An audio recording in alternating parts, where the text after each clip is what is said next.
más a uno de estos programas que hacemos con mucho amor, agradeciendo primero a Dios antes que cada cosa y luego a cada uno de ustedes. Gracias porque nos inspiran, gracias porque nos motivan a producir cada semana un programa de calidad.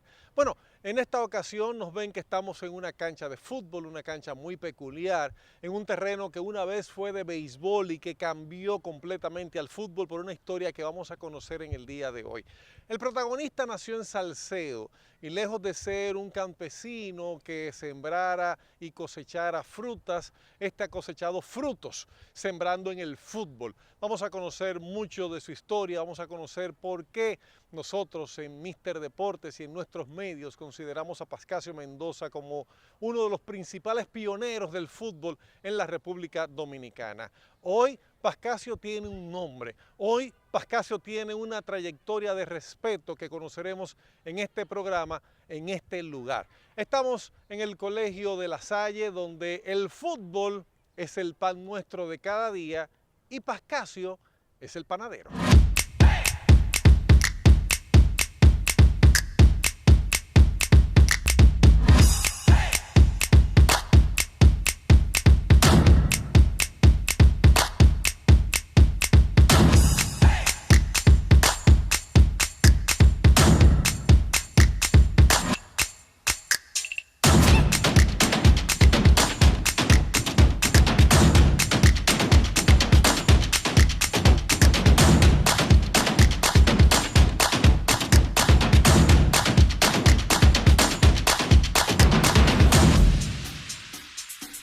Bueno, como ya escucharon, hoy estamos realmente agradecidos de Dios de tener un invitado tan importante en el mundo del fútbol de República Dominicana. El que siembra es porque pretende cosechar. Y este invitado nuestro, como decíamos en nuestra presentación, ya tiene muchas cosechas, muchos éxitos, muchos triunfos. Mi querido hermano Pascasio Mendoza.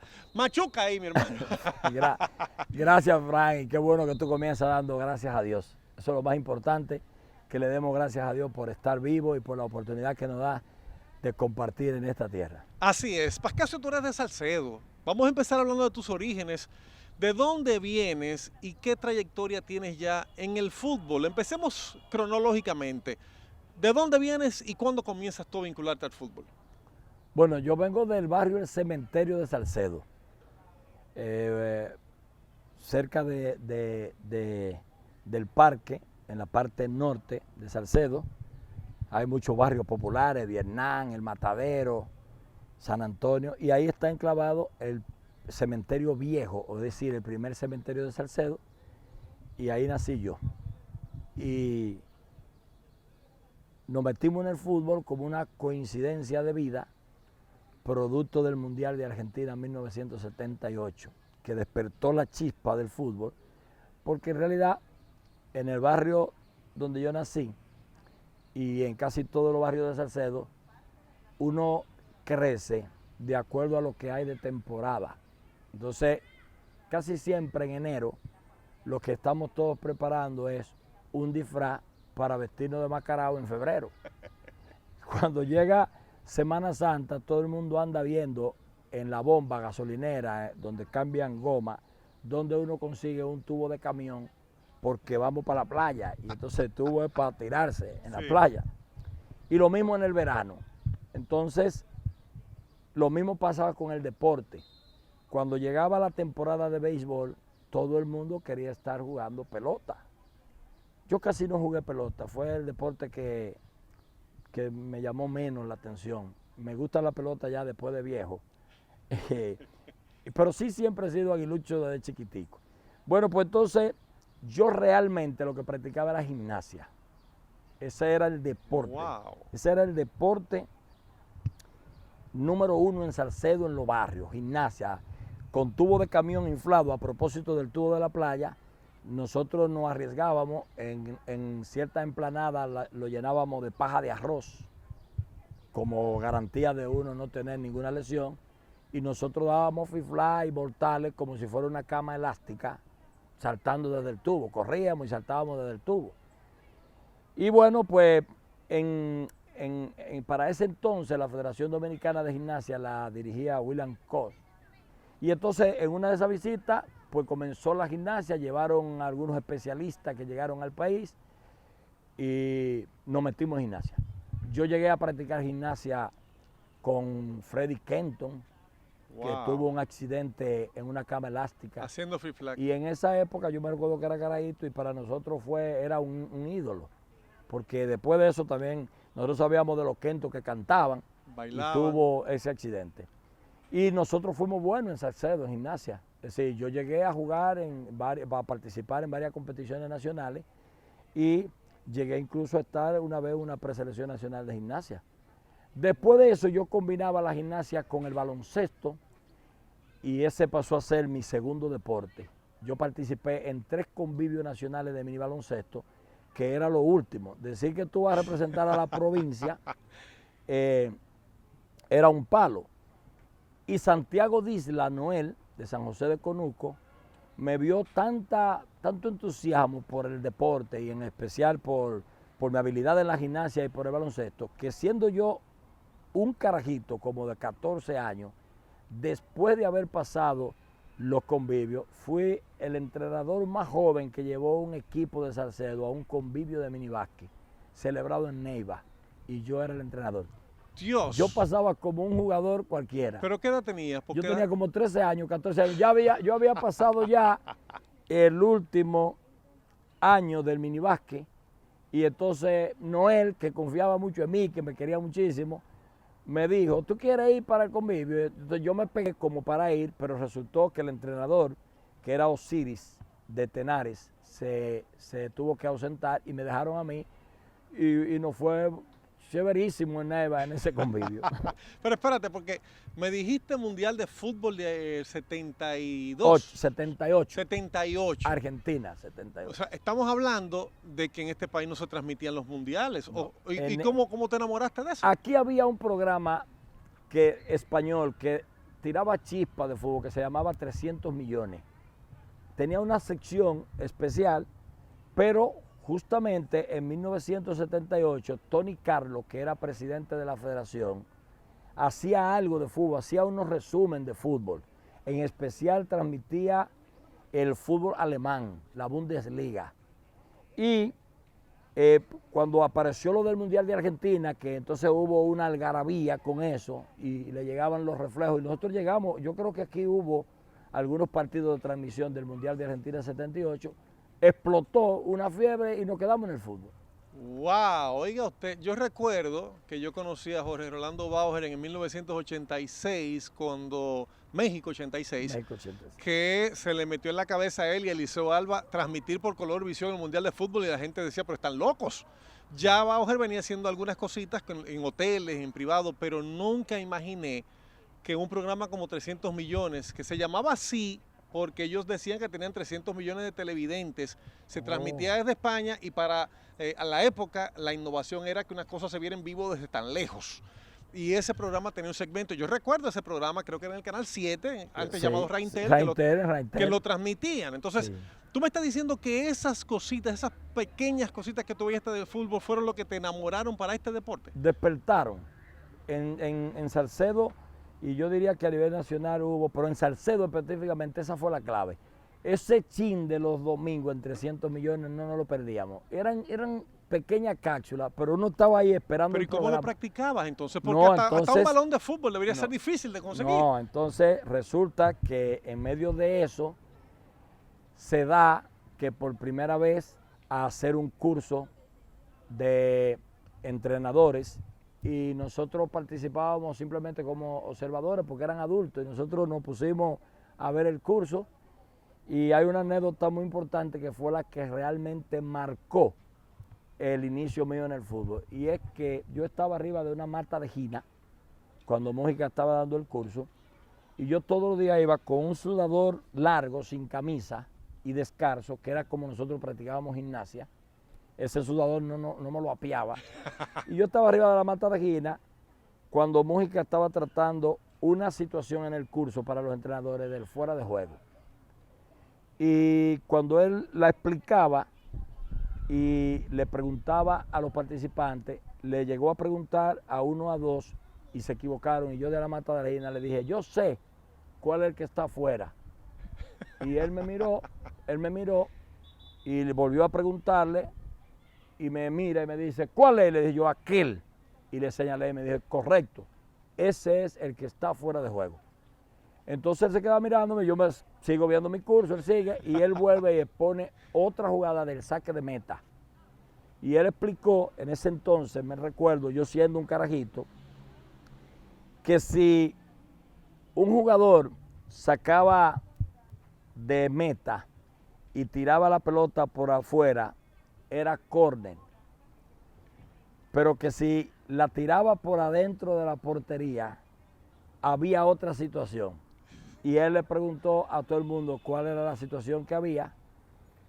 Y la respuesta era que se repetía el saque porque dentro del área no podía haber un gol metido dentro del área. Y casi todo el mundo le respondió lo del córner, pero había duda con eso. Entonces yo de arriba le dije, yo sé qué es. Y él me preguntó que después qué era. Es saque de meta otra vez, se repite. Pero no le sabía decir por qué, simplemente por lo que oí. Cuando terminó el curso, todo el mundo en el pueblo se quedó sorprendido porque él se quitó una bota Mover, así se llamaban. La competencia de Adidas se llamaba Mover, eran la misma línea de Adidas y era una bota amarilla con 3 rayas negras y él se la quitó y me la regaló.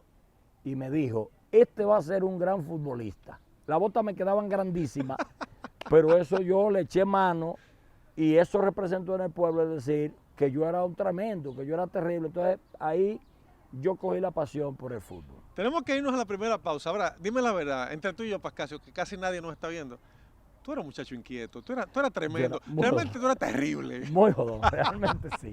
Volvemos en breve.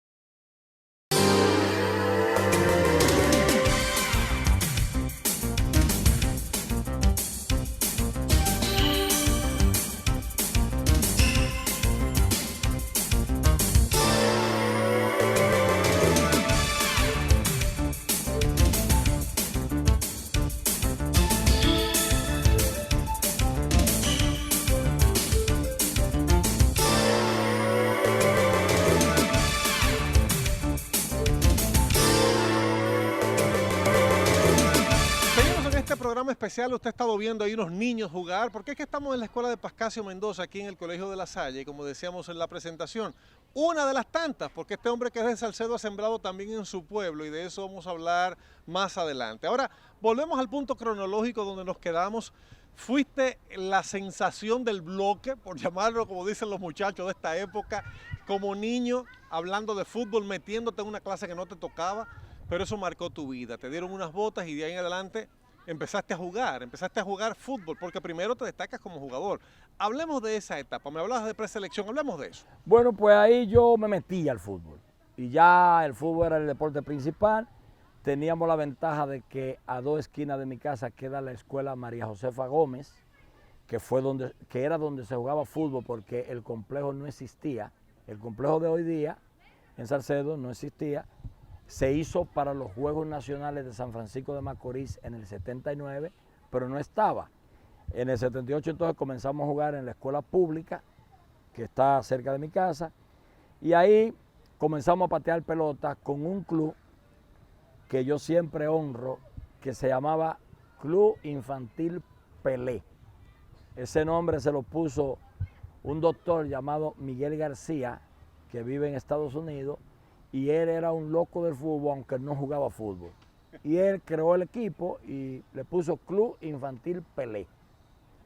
Entonces ahí comenzamos a jugar, a destacarnos, y tuvimos un ascenso rápido, muy rápido, porque ya un año después de los Juegos Nacionales de San Francisco, que también fue un impulso grande, porque en el play de Salcedo que estaba hecho, el play de béisbol, en el complejo, el de fútbol no, en ese play se jugaron muchos partidos de fútbol de los Juegos Nacionales.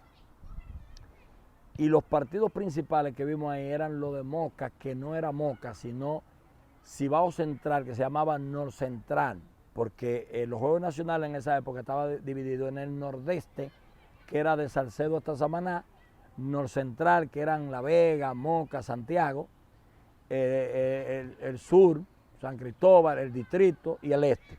Eran 8 regiones, me recuerdo. Y Moca, con el Cibao Central, era la selección nacional, porque eran todos. Tal vez había 1 o 2 de San Cristóbal, pero eran 8 de Moca, 6 de La Vega. Y entonces era un lujo uno ver toda esa figura jugando ahí.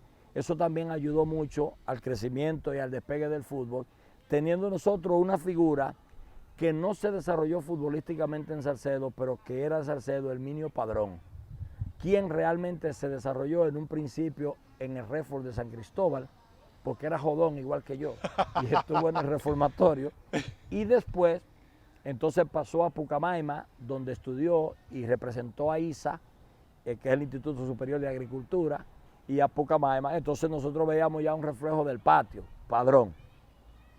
Pues bien, a partir de ese año, a la escuela pública, que era una cancha chiquita, era una cancha pequeña, pero una maravilla, comenzaron a hacer eventos históricos que siguieron arrastrando, y era que traían equipos de la frontera de Haití y decían viene Haití, pero eran equipos de Dajabón, y entonces venían bien uniformaditos y tenían un buen nivel. Siempre los equipos de Salcedo perdían, pero eso era un espectáculo a casa llena. Pues bien, seguimos trabajando con el fútbol. En 1980, 2 años después de haber nacido, se hace el primer torneo nacional junior, que era para niños como de 14, 15 años. Y nosotros fuimos representando a Salcedo a la eliminatoria de la región y ganamos. Y nos reforzamos con 3 amigos de Macorís, de los cuales 4 eran, 2 de ellos todavía viven en San Francisco. Uno vive mitad en San Francisco y mitad en Puerto Rico. Y el otro, que era el portero, murió en un atraco. Él era representante de una empresa que hacía zapatos en San Francisco y vendían zapatos en el país, y en un atraco al camión donde iban en el sur, lo mataron a los 2, al chofer y a él, siendo un muchachito joven. Eso no lo olvidamos tampoco ¿Hace nunca. mucho tiempo de eso? Sí, fue muy triste realmente saber esa noticia. Pero bueno, seguimos con el fútbol. Entonces, en 1981 se celebran la eliminatoria de los Juegos Nacionales, antes, que eran en Barahona en el 81, y yo juego con Villatapia, que era representante de la provincia. Villatapia gana la eliminatoria, pero nos descalificaron porque el equipo metió a 3 jugadores que habían jugado en primera división y no podían. Y San Francisco de Macorís, que ganó por esa situación, al único que invitó de refuerzo fue a mí. Y yo fui representando a San Francisco, y siendo, te digo, un carajito en los Juegos Nacionales de Barahona, tuve una participación muy, pero muy buena, a tal nivel que entonces llega una convocatoria nacional para la preselección nacional juvenil, y a mí Mójica me invitó a ir a esa preselección. La figura nacional en ese momento, la máxima estrella del fútbol dominicano, se llama, que está vivo, amigo mío, Federico Rodríguez, el hermano de Dinardo Rodríguez. Era la figura del fútbol dominicano. Le decían el chinito de Mao, y era la figura. Entonces en esa selección yo fui a esa preselección invitado, entrenamos en La Vega un par de veces. No quedé porque yo era muy jovencito, pero un año después, entonces, vino el campeonato junior y yo estaba en la edad para jugar. Se celebró en La Romana y Salcedo terminó su campeón, pero yo tuve una característica que guarda en mi casa histórica, porque yo, siendo defensa central de Salcedo por urgencia, fui el máximo goleador del torneo. Y Salcedo quedó segundo, porque yo tenía una fuerza y una velocidad y una agilidad por la gimnasia tremenda. Entonces yo jugaba delantero. Cuando metíamos un gol, que el juego se apretaba, el entrenador Nelson Alba me ponía de defensa central y era infranqueable. Era muy difícil para esa categoría pasar. En la final perdimos de Moca 1-0, porque ellos tuvieron al mejor delantero del torneo no el máximo goleador, pero el mejor delantero, que era Détele Sánchez, que es otra historia que después hicimos juntos los dos. Y yo tuve un choque con un defensa en el juego anterior con San Cristóbal y jugué con un pie prácticamente vendado y lo mantuve a raya durante 65 de los 70 minutos, pero en una jugada se escapó y se fue, nos mataron 1-0. Algo memorable porque era un terrible también, era un delantero espectacular, pero fue una historia bella. Y ahí entonces, en el 82, sacan una selección prejuvenil para llevar la Palma de Mallorca a España. Yo llego como la gran figura y una semana antes de viajar me sacaron. La razón fue, me dijo el entrenador Carlos Núñez Macarrier, que se había estipulado en la federación que no era posible que un equipo del país juvenil viajara y no hubiera un representante de La Vega, ya que el Pidio Cumba, que era el representante del Comité Olímpico, exigía que hubiera uno de La Vega. Y metieron a otro amigo llamado Antonelli, que también es amigo mío. Para mí no fue ningún golpe, porque yo coseché todos los amigos que yo tengo hoy día de esa generación de San Cristóbal, de Moca, son de esa época, incluyendo los de La Vega. Y como que no me dolió mucho que me dejaran afuera una semana antes, siendo yo, porque lo que me argumentaron fue... Ilusionado con el viaje, me imagino. Muy ilusionado, pero lo que me vendieron fue que mi capacidad era para estar en la selección juvenil. Y yo me sentía tan grande que me lo creí y no le hice caso a eso. Entre tú y yo te muelearon. Me muelearon, pero bueno, una vivencia tremenda. Pero perdón, volvamos atrás. Sí. Tú hablabas de que tú andabas descalzo. ¿Era porque la situación económica no le permitía a ustedes o era porque la gimnasia te lo exigía? No, la situación de nosotros en el barrio era así. Era una situación, yo tengo por suerte una familia que siempre fue fajada, y tanto mi papá como mi mamá siempre procuraron, pero esa es una de las cosas que más me identifica con la labor social, que aún teniendo posibilidad de andar en tenis, a mí me gustaba andar descalzo porque la mayoría era descalzo que andábamos. Entonces por eso es que yo me identifico mucho con ayudar en los barrios. Eso es lo que me mueve, que yo viví esa época, teniendo la posibilidad de andar en tenis, porque en mi casa mi papá tenía carro y cuando no había carro... ¿A qué se dedicaba tu padre? Mi papá era chofer de la capital a Salcedo, de Salcedo a la capital, en esos carros grandísimos Chevrolet. Que iban casa por casa recogiendo gente y la gente. gente. Y tener un carro era un lujo. Mi papá tenía 6. Wow. Mi papá tenía 6 carros y tenía choferes, y después cambió eso para San Francisco de Macorís, pero mi papá tenía 6 carros en ese entonces y él viajaba de aquí, de Salcedo a la capital. Pero yo estaba tan en el entorno que me sentí incómodo cuando los compañeritos del barrio andaban de casa, yo tiraba los tenis en mi casa y andaba igual que ellos, y sin camisa, igual sin camisa, pudiendo haber andado descalzo, ¿no? Te identificabas con tus compañeros. Sí. Pero a propósito de eso, tenemos que irnos a otra pausa. Antes, ese jugador, ese que pasó por esa selección, ese que dejaron que no viajaba a España porque había que meter uno de La Vega, no se desilusionó del fútbol en ese momento, se quedó con ansias de demostrar, se creyó el cuento de que lo dejaban porque era mejor que ese grupo y tenía que ser juvenil. Realmente eso fue lo que me creí.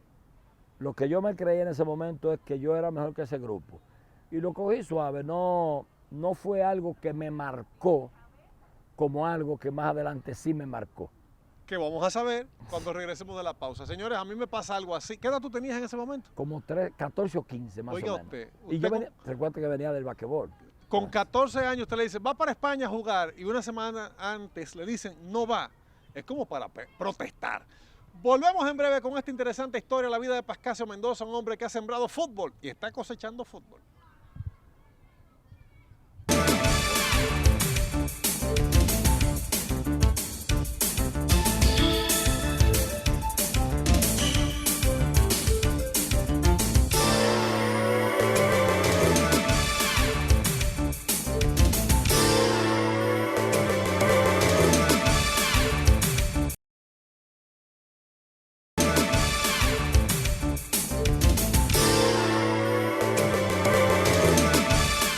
Amigos, conversando con Pascasio Mendoza, un hombre de Salcedo, un hombre de campo que ha sembrado fútbol y ha cosechado muchos éxitos en el fútbol. Y nos quedamos hablando de lo que ha pasado en tu vida antes de llegar al punto de tu escuela, de los años que tienes dedicado a mostrar, a enseñar. Señores, yo he conocido un pionero del fútbol en República Dominicana y para mí es Pascasio. Y obviamente ya ustedes conocen el caso de Bauer, que llegaría desde Argentina después a montar otra historia, pero en el plano local siempre he presentado, siempre he visto a Pascasio como el gran pionero, el hombre que ha mostrado que se puede, que cuando se quiera se puede, aunque le digan ese no es el deporte de tu país. Tú decías que no te interesaba el béisbol, tú decías que te llama la atención el baloncesto, que fuiste gimnasta, pero te comenzaste a destacar en el fútbol. Nos quedamos en el momento en que ya tú eras selección, te dijeron tú eres selección juvenil. ¿Qué pasó de ahí en adelante con Pascasio, el hombre que hoy en día es entrenador, pero que tuviste tu historia como gran jugador? Sí, pues bien, ahí Fran, entonces yo no sentí desilusión con el tema de la selección prejuvenil, seguí entrenando y 2 años después, en el 84, entonces se va a sacar una selección que va a una eliminatoria de la CONCACAF en Trinidad y Tobago. Y ahí confluimos todos esos jóvenes de la Romana juntos, los que viajaron a España, que eran mis socios, y formamos esa selección. Y estuvimos entrenando durante 3 meses en el verano, fuertísimo, durmiendo abajo, en el Olímpico, abajo. Y cuando el calor era muy duro, nos íbamos arriba a la grada con colchón, comiendo la comida que hacía Blanco ahí abajo, durmiendo con ratones abajo, porque en los colchones ahí en la cocina, de noche pasaban ratones, nosotros dormíamos ahí en los colchones de atletismo. Esa era una de las calamidades que uno pasó en ese entonces. Todo por el fútbol. Y entonces, sí, todo por el fútbol. Y ahí sí me marcó, porque con todo listo, con todo comprado, con todo anunciado, todo supuestamente armado, a 2 días antes del viaje, nos dijeron que no podíamos viajar porque el cheque con lo que se compraron los pasajes no tenía fondo. No. Y entonces eso sí fue frustrante. A tal nivel que yo tuve que hablar de una gran mentira que voy a decir ahora por primera vez en público. Y es que yo y un grupo decidimos quedarnos aquí y no ir a nuestro pueblo para decir que ya viajamos. Porque era terrible. Nosotros no sabíamos, yo no sabía cómo llegar a Salcedo y decir que el viaje se canceló. Y como nos dieron aquellos famosos tenis Bru, que eran clásicos por el baloncesto alto, sí. Y nos dieron sudadores que decía RD, pues a la semana yo llegué, ¿cómo lo fue? Muy bien. Pero eso sí me marcó. Y entonces yo ahí emigro de Salcedo a estudiar para la UAS y decido que no voy a jugar más. Y suelto todo. Regalé zapatillas, dejé todo y dejé el fútbol. Estaba en la UAS como 7 meses, 8 meses después, viendo un juego que siempre los jueves venía una fragata de Curazao y la UAS, el equipo de primera división, jugaba contra esa fragata casi cada 15 días. Amistosos. Y los curazaeños eran marinos de la fragata, pero jugaban muy bien al fútbol y venían brasileños incluso que trabajaban ahí. Y yo fui a ver ese juego, ya yo estoy retirado y fui a ver el juego y coincidió que ese día varios jugadores de la UAS llegaron tarde al partido y había que comenzar. Y es Apolinar de la Cruz, el portero, el que le dice a Daniel Charle, un haitiano que en paz descanse, que murió, que era el entrenador de la UAS. Pero mira, allá yo vi en aquel lado, que no había grada en la UAS, nos sentábamos abajo de la mata ahí yo vi a Pancracio. Por eso él me dice todavía Pancracio.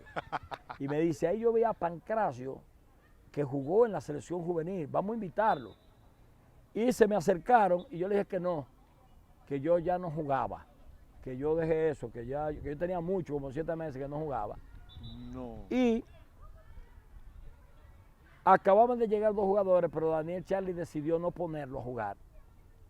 Y se me acercó Marco Eros, que era secretario de la Federación de Fútbol y era el jefe del fútbol en la UAS, y me dijo que si yo jugaba me iba a dar una beca para yo estudiar en la UAS. Oh, las cosas de Dios. Y yo le movió el corazón. Le pregunté qué consistía la beca y me dijo que no pagaba, que cogía la materia a la hora que yo quisiera para poder practicar y que aparte de eso me daban 60 pesos, que era lo que le daban a un BT, qué sé yo, algo así.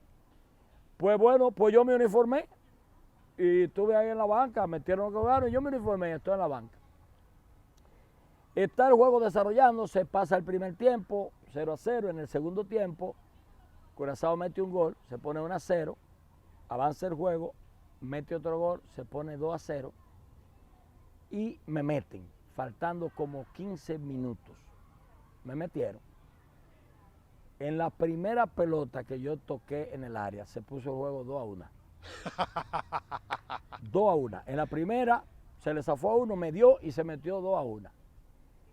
Y el juego casi terminando, se va Rubén Cornelio, que también fue selección nacional, por la banda izquierda y mete un centro. Y yo salto a cabecear y la pelota me voló como en el punto de penalti, más o menos. Y detrás de mí estaba Ángel Ciano de Moca y la cabeció para el centro, pero yo estaba de espalda de la portería y me tiré y la metí de chilena. No. Ahí se acabó la historia. Ahí ya este tipo es figura. Y yo paso a ser figura o algo que no olvido jamás porque todo el mundo todavía me lo recuerda. Lo que es esa chilena en la UAI y una que hice después en Moca, todo el mundo de esa época me recuerda por eso. Pero Dios te estaba llamando al fútbol otra vez. Sí. Y entonces ahí me quedé en la UAI, ya en el equipo, hice el equipo ahí y después pasé por otra historia ya contento, alegre, ya nada me frustraba. Y entonces ahí pasó que después de eso, ya yo no quería saber de selección y no quería viajar más ni meterme en eso, sino focalizarme en los estudios y jugando en la UAS. Y entonces me cayeron todos los viajes del mundo uno atrás de otro sin estarlo esperando. Háblame de esa transición a pasar a ser entrenador. ¿Cuándo ya Pascasio dice, no, ya lo que voy es entrenar gente aquí? Bueno, ya de ahí tú sabes que entonces yo pasé después por equipos provinciales de Moca, San Cristóbal, La Vega, Salcedo. Después pasé a jugar con el equipo de primera división de Moca. Ahí fue realmente, vamos a decir, mi explote grande en Moca, donde me junté con Détel, el mismo que te dije de las romanas. Sí. Entonces hicimos pareja y hubo un torneo nacional que si Moca metió 35 goles, nosotros metimos 32 entre los dos. Wow. Era un equipo terrible, te doy un número por decírtelo. Sí. Y era algo maravilloso. Entonces ya sigo jugando, después vengo al UFO Bancredicar, en los clásicos torneos de naciones yo jugué para España, para Italia, para el mismo equipo de República Dominicana, jugué para Guatemala, que eran los torneos de naciones donde jugaban los nacionales de esos países que vivían aquí. Y entonces ahí yo, cuando ya estoy en el año 92, tengo una lesión en la rodilla y eso me obligó a retirarme del fútbol. Y gracias a un amigo que me mandó a Uruguay a operarme la pierna, por tanto que yo le preguntaba por el fútbol uruguayo, aprendiendo, él me consiguió ese regalo y él me llevó a Uruguay, me operaron la pierna y allá en Uruguay, que debía durar un mes, tuve que quedarme 6 meses porque el día que me iban a operar me dio gripe. Y entonces hubo que pararme la operación y en el tiempo que duré, con los amigos anduve todo el baby fútbol uruguayo, aprendí la dinámica del trabajo y cuando vine comencé a trabajar en el Colegio Calazán y ahí comenzó mi etapa como entrenador. Vamos a hablar de Uruguay, vamos a hablar de tu etapa de entrenador, pero antes yo tengo que agradecerle a David, ¿es que se llama el niño? David Que escuchó Valdés. una charla que dimos y David Valdés dijo que yo mencioné a Pascasio, mencioné a Lalo. Él mencionó al jugador del momento, apellido Rodríguez, y dijo, hermano de Dinardo. Ese Dinardo Rodríguez es Lalo Rodríguez. Es el hoy reconocido primer jugador profesional de República Dominicana, es decir, el primero que cobró para jugar fútbol y fue de refuerzo en Uruguay. Pero eso fue por ti. Yo quiero que tú le hagas a la gente que nos está viendo ahora, ¿cómo es que llega Dinardo Lalo Rodríguez, que era para ti hermano del mejor jugador, no era el mejor jugador? ¿Cómo es que llega Lalo hasta Uruguay gracias a tus esfuerzos? Bueno, justamente, Lalo y un servidor coincidimos rivales, porque cuando yo me fui a Moca, Lalo estudiaba en ITESA y dejó de jugar fútbol. Pero Lalo fue selección nacional en 1981, antes de que yo apareciera. Lalo jugaba a nivel infantil. Entonces Lalo, cuando yo vengo de nuevo a jugar a la UNFU Bancredicar, que fue una mezcla entre aquel desaparecido banco Bancredicar y la UNFU, Lalo estudiaba en la UNFU y coincidimos y nos hicimos amigos a tal nivel que Dinardo es hoy día una de las pocas personas a las que yo puedo llamar para cualquier situación familiar o personal. Son muy contadas y dentro de ese está Lalo porque tenemos una relación muy seria de amigos. Entonces, bueno, Lalo y yo siempre éramos rivales, jugábamos a Bancredicar en Dominguito, pero una amistad muy honesta y muy seria. Entonces, cuando yo me voy a Uruguay a ese curso, yo llevo de regalo lo único que se grababa en el fútbol dominicano, que era Lalo, que un hermano de él llamado Vianel, que vive en Miami, grababa los partidos. Y Lalo era el único que tenía como cinta de juego que se hacían aquí. Y yo le dije a Lalo que hiciera un resumen, que yo me lo iba a llevar, él preparó el resumen y yo cuando voy a Uruguay, al Club Nacional de Fútbol, que fue quien me invitó, cuando me regalaron una camiseta en el club y yo de intercambio les regalé la cinta diciendo, mire, esta es la imagen del fútbol dominicano, esta es la figura que más nos puede representar a nosotros y regalé eso, que ellos archivaron, pero yo hablé de Lalo y entonces el que me mandó a mí a Uruguay, Luis Margenac, que ya está pensionado, era un ejecutivo de UTE. UTE viene siendo como la CDE de aquí y él es un ejecutivo de allá, pero él vino por un acuerdo con Unión Fenosa a trabajar aquí por un tiempo. Cuando él se regresó a Uruguay, bueno, en el tiempo que yo estuve en Uruguay, yo estuve en la casa de él y el chofer de él era el chofer mío durante los 6 meses y los niños del equipo donde jugaba su hijo fueron los padres de ellos los que me atendieron de una manera espectacular. Es decir, cada día un padre llevaba el desayuno, la comida y la cena, el otro día el otro. Un fin de semana uno me tenía a cargo de llevarme a los juegos, el otro. Una maravilla, Mi una Dios, cosa lo que hace el fútbol. increíble. Y por eso yo tengo esa identidad con el pueblo uruguayo. Entonces, cuando Luis Margená, bueno, es importante decirte que a mí me operó Carlos Suero, que murió hace poco de la pierna, y Carlos Suero fue durante muchos años el médico del Club Nacional de Fútbol, pero era el médico de toda la legión uruguaya que jugaba en Italia, en Europa. Daniel Fonseca, Edson Francescoli, Rubén Sosa, Rubén Paz, él era el médico de toda esa gente. Y con Nacional conseguimos que él me viera y que me operara. Entonces cuando Luis Margená regresa a Uruguay, se va con la idea de llevar a Lalo a jugar a Uruguay y le cae atrás ese video y se lo presenta a Carlos Manta, que es un entrenador que hoy estamos de nuevo en contacto porque está en la primera división en Plaza Colonia, pero era el entrenador de segunda división de Rentista. Manta viene al país, yo en ese momento ya dirigía también el equipo superior de Bancredicar, me ayudó a dar una clínica en Bancredicar, estrechamos una amistad y él se lleva a Lalo para Uruguay. Lalo tenía que adaptarse al frío, tenía que adaptarse a un sistema de entrenamiento diario que aquí no existía, tuvo unos pequeños desgarros y a Lalo le pasó algo como lo que te contaba de la UAS. En uno de los partidos Rentista iba perdiendo 3-0 y en esa semana Lalo había practicado bien, Manta lo mete, faltando poco tiempo y Lalo anota los 3 goles y empatan 3-3. Entonces Lalo ahí pasa a lo histórico, recordando que quizá hubo otros jugadores que pudieron ir a jugar fuera del país, pero el primero que sale de aquí a firmar un contrato a un equipo profesional fue Lalo. Ya, yo he escuchado de otra gente que jugó en otro lado, pero tal vez es que vivían para allá, se desarrollaron para allá y jugaron, pero que salió de aquí Dinardo. Entonces ahí pasa esa historia con Lalo, que finalmente no se quedó porque el fútbol uruguayo es más bien una vitrina que una fuente económica. Entonces, con la profesión de Lalo, que es profesional, y lo poco que pagaban en Uruguay en ese momento no era lo que le convenía. Prefirió regresar y atender un compromiso de trabajo que tenía, que él tenía un permiso. Sí. Hay que hacer una última pausa y entonces al regreso yo quiero que hablemos de tu escuela porque hemos hablado mucho de tu historia, todavía nos van a faltar capítulos, este hombre tiene una historia preciosa, bellísima, larguísima del fútbol, pero hay que hablar de tu academia o de tus escuelas, porque tengo entendido que tienes más de una sede. Él me aclarará eso.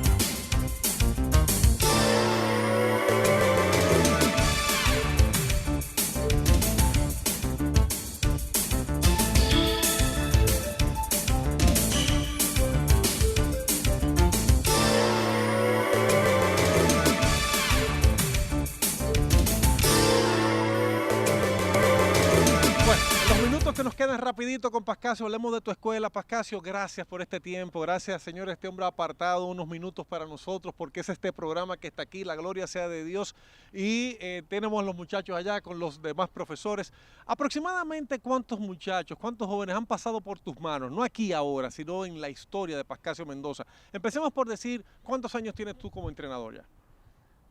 Bueno, ya yo tengo casi 40, porque recuérdate que yo tengo 57, pero yo de chiquito ya tenía inquietudes. Yo juraba que yo era más viejo que tú, No, Pascasio. no, ¿Tú te ves no, más joven que yo? no, tranquilo, tú eres más joven que yo, eres más joven que yo.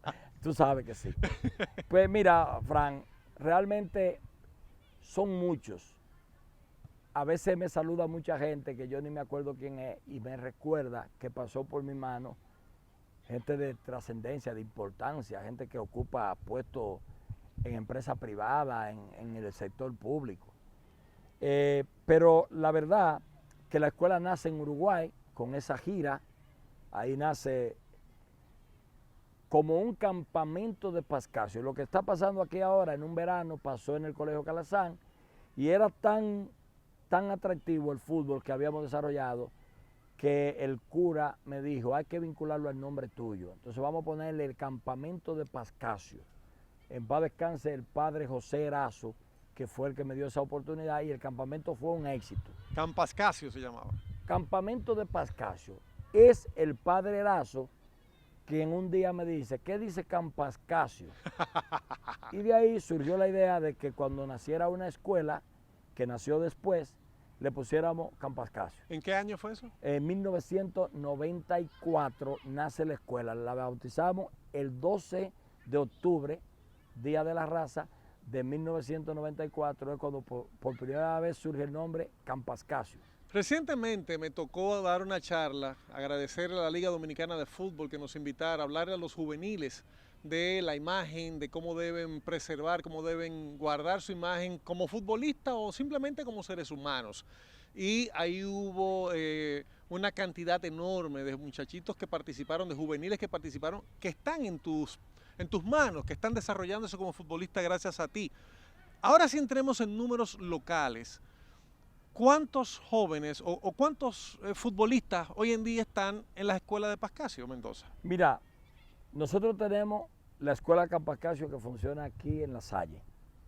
Tenemos un proyecto social que apadrinamos en la zona oriental, en el Parque del Este. Es un proyecto totalmente gratis. Con los niños de este lado nosotros les facilitamos los uniformes, los zapatos y el material, los balones. Y tenemos otro proyecto social que apadrinamos en Salcedo. Eso es otra dimensión extraordinaria que estamos haciendo, porque fue la ilusión mía que cuando yo me retirara yo no quiero ir para otro lado que no sea para mi campo. Y ahí en Salcedo, lo que fue el Club Infantil Pelé, CIP, Club Infantil Pelé, se transportó en Club Ilusión Pibe, Club La Ilusión del Niño. Por eso siguen siendo la misma sigla, CIP, que en un momento dado la gente también llamaba el Club Infantil de Paca. Entonces, entre todos nosotros llegamos a contabilizar casi 1000 niños, entre todos, los que habían aquí, los que habían salido. La pandemia nos ha dado muy duro y lamentablemente hemos mermado, como todo el mundo, por un asunto de seguridad, pero nosotros entre todos llegamos a tener esa cantidad de niños. En Salcedo nosotros, comenzando de nuevo la segunda fase del Club Ilusión Pibe, arrancamos de golpe con 100 niños en una comunidad campesina que nunca ha pateado ni ha visto una actividad deportiva. Eso es importante.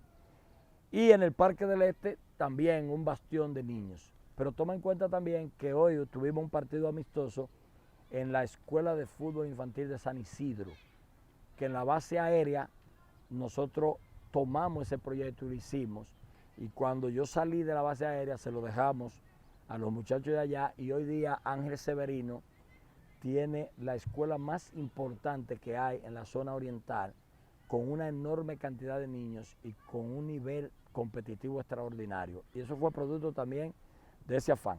Y ahora, más recientemente, nosotros en el kilómetro 7,5 de la carretera Sánchez, en el Club Miramar, para la zona de los kilómetros, esos sectores populares, Enriquillo y demás, abrimos un proyecto social que se llama Soqueritos, donde nosotros también de aquí le llevamos eso y la escuela paga un aporte al club por el uso de la cancha, además de que hicimos una inversión arreglando una cancha vieja de baloncesto, le hicimos el piso nuevo, la pintamos y la adaptamos a fútbol sala, que es lo que estamos practicando ahí. Cuando tú dices le llevan desde aquí, es que le llevan utilería, los Sí, tenis. de la escuela, todo lo que se mueve allá, la portería, los tenis, los uniformes, los balones, es un aporte que nuestra escuela hace a esa causa. Pascasio, cuando yo te conocí, la primera vez que yo vine aquí, esto era un estadio de béisbol, un terreno enorme de jugar. Hoy en día tenemos una cancha artificial de fútbol. Esa transición aquí en el Colegio de La Salle, ¿qué ha pasado? ¿Por qué esa fe en ti, que me entregan esto, que esto cuesta un dinero, y en el fútbol? El ganar la Copa Coca-Cola en el año 2012 hizo una transformación muy grande, porque esto no era ni siquiera un play de béisbol en grama, era un play de béisbol en tierra y piedra. Correcto. Y tenía chispitas de grama, producto de la fiebre del fútbol y la jugadera arriba de él. Entonces, al ganar la Copa, los hermanos dueños, digamos la congregación de los hermanos de México que vinieron a hacer una evaluación, quedaron sorprendidos al saber que nosotros habíamos ganado la Copa Coca-Cola con el terreno en esas condiciones. Y en particular porque en México en la Copa Coca-Cola son 2.000 y 3.000 equipos los que participan, y ellos se imaginaron que era una estructura así y hablaron de un arreglo, de hacer una cosa bien hecha, y se planteó este proyecto. Quedó la idea de dejar la media luna como está marcada con una línea y hacer un pitching board, se llama, Sí. yo no sé de pelota, recuerda. Montículo, correcto. El montículo, Sí. de hacerlo artificial para ponerlo cuando se fuera a jugar pelota, pero con el boom que ha tenido el fútbol a nivel colegial en el país entero, y más aquí en La Salle, que el 90% de los niños de deporte lo que quieren es fútbol, hembras y varones, prácticamente la pelota mermó mucho, igual que el baloncesto. ¿Cuántos jugadores ha aportado tu academia y tu esfuerzo a la Liga Dominicana de Fútbol? Mira, eso es una pregunta muy importante. Son muchos. Pero aparte de la liga, que han sido menos, antes de la selección nacional fueron más de 60 o 70 que fueron cumbre en diferentes selecciones nacionales infantiles y juveniles y de mayores, lo que pasaron por la mano de nosotros. En la liga profesional pasaron unos cuantos, no tanto como lo que pudiéramos producir, pero es que la filosofía de nosotros es diferente en los últimos años al afán del fútbol profesional. Me explico. Nosotros aportamos jugadores al Cibao en su primera etapa. Gerard Laverne, Oscar Avelino, Luis López de Salcedo. Más reciente, que es selección nacional, Rafael Flores y su hermano Daniel pasaron por la mano de nosotros cuando eran infantiles, y antes mucho más. Pero Yuri Morales jugó con Bauer siendo jovencito, y otros que pudieron haber pasado decidieron otro camino. Cuando yo escogí el eslogan Campascasio, los profesionales juveniles del futuro, la gente interpretó que era que yo iba a llenar la liga profesional de futbolistas, y no entendieron que era otra óptica. ¿Cuál? De la generación 98-99 de futbolistas dominicanos, 100 y pico de jugadores que pasaron por la mano mía, que pudieron haber estado en la liga profesional, son médicos, abogados, ingenieros, todos. Ellos tienen un juego conmigo en Salcedo que vamos a inaugurar la canchita que estamos haciendo, que después te voy a invitar pasado mañana, y son todos profesionales. Entonces la idea de los profesionales juveniles del futuro era eso, era encaminarlo por los estudios. Ayuri fue el primer jugador dominicano que va a Proyecto Grande en México, así se llama, Proyecto Grande. 70 jugadores menores de 18 años de varios países del continente tratando de buscar un puesto para la Liga Mexicana y calificó uno, argentino, de 6'3", defensa central de 17 años.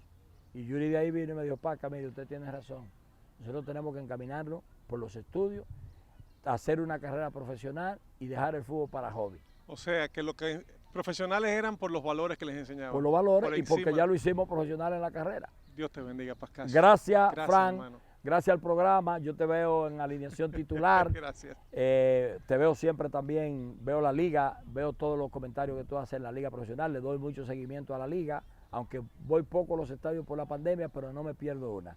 Gracias a la gente que sigue el programa y gracias al camarógrafo y a toda esta estructura. Cristian Lara, obispo con nosotros. Hoy se dijo todo.